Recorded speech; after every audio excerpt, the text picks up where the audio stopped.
In this lesson, we will attach our helpers to the drive planes. We can work with an attachment constraint to attach an object to follow a deforming surface. Let's go ahead and get started. We'll start with the helper right here in the center, tied to the upper lip. With PTCNS selected, we can now choose Animation, Constraint, and grab the Attachment constraint. Now we can go ahead and select our surface to attach it to. You can see how it's kind of shifted out of position, but no worries. We know that this should end up in the center of this plane. So we'll go ahead and bring it back. But the important thing to keep in mind is this is now constrained to that surface.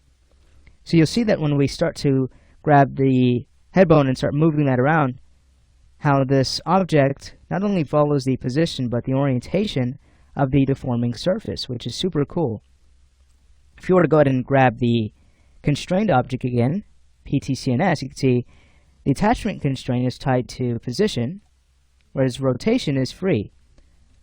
So we can actually go ahead and rotate this object if we'd like, even though it's going to reorient itself to follow the surface.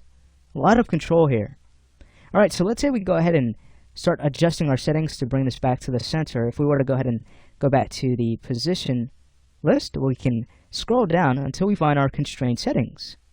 Now we can go ahead and turn on set position to manually set the position we would like the object to be at. And here's where it currently is on our plane. So we can start to work with our A and B values. It's either going to be 0.5 for both A and B.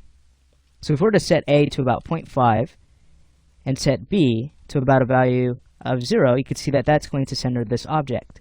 And sometimes this is in reverse.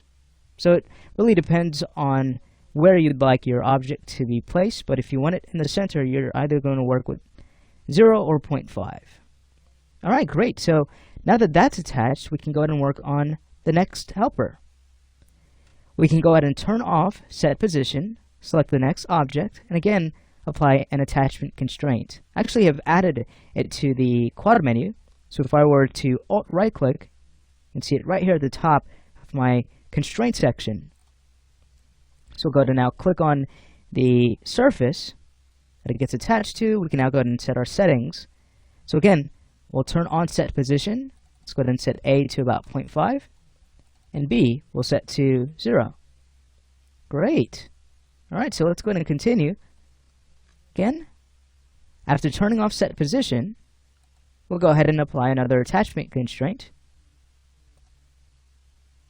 We'll go ahead and adjust its settings.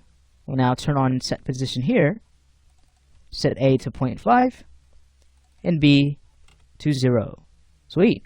So we have just a few of these already set up. We can test this out. I'll turn off set position. I'll go ahead and grab the jawbone. I'll start to rotate. And you can see how they're starting to kind of flow with that surface.